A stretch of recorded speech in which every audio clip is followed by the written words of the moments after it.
So a conservative approach from Team India, chasing down a subpar total, and how different it was when we chatted at the 10-over mark in India's run chase 2 days ago. Same ground, same surface. Yeah, and it seemed as easy as it seems at the moment, but the scoreboard seems much easier. But it's probably a tougher situation than the last time. There was more run rate that you needed to get at that stage, but you had wickets in hand, and the surface was conducive to batting, but pretty similar.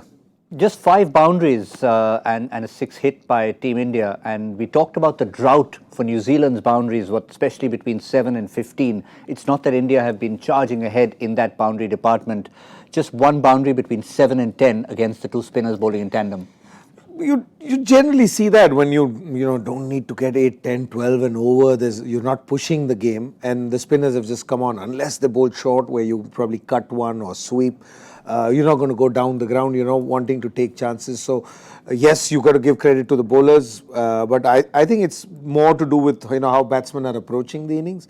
And what they've seen in the first innings, the wicket seems to have a little bit for the spinners, but it's it's being dictated by the total that's on the board.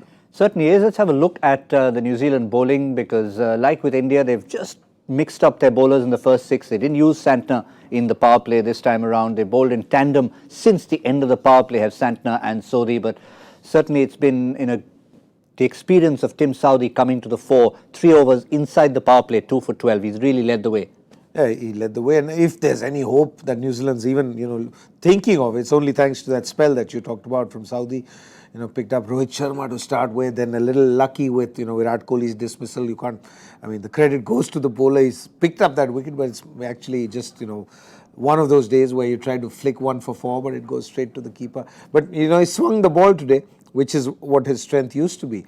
So when that ball swings, no matter who's batting, it does give you a little trouble. Now, I asked you off camera in terms of your thoughts on Kane Williamson's decision to win the toss and bat first. Now, in hindsight, do you think, despite being slightly under par, he'll still feel that his thinking is on track? Oh, I mean, I'm one of those who actually believes, as win the toss, bat first, because it's a simple rule.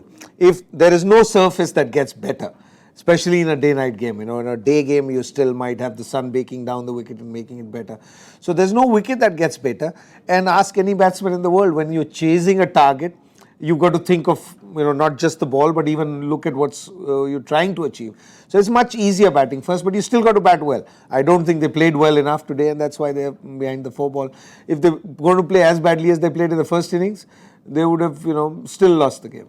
Strategy going ahead for KL Rahul and Shreyas Iyer. Iyer has obviously established himself as a finisher. He'll want to be there at the very end. Do they continue to be conservative against the spinners, or do they take the attack to them at some point? You needed 60 balls, 72, at 10 over mark. I mean, even modern day cricket, even if you play conservatively, you'd probably get there. So the way to go is, take what you get.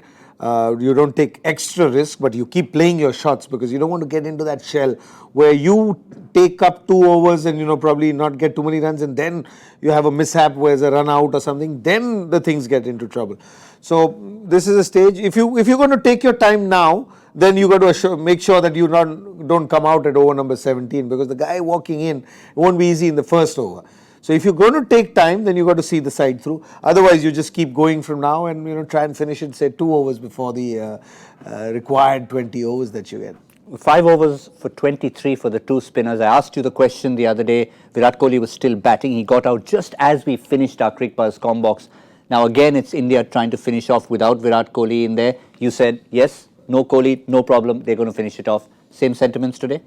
All the way. I mean, it's not just Virat Kohli. This team's gone beyond, just Virat Kohli or nothing. It's not like the olden days. I think there's the side, and what I see, the troubles that you have ahead to get to this total, it's not too far. 40, 50 runs, even the last 2 guys come into play. You still got 2 more batsmen in the wings, and pure batsmen. So I don't see a problem. Yep, pretty much the bowlers have set it up with that total that they've set for their batsmen. And we reckon here on Cricbuzz Comm box, with the fact that we haven't even got a wicket taken here, is that plain sailing for Team India.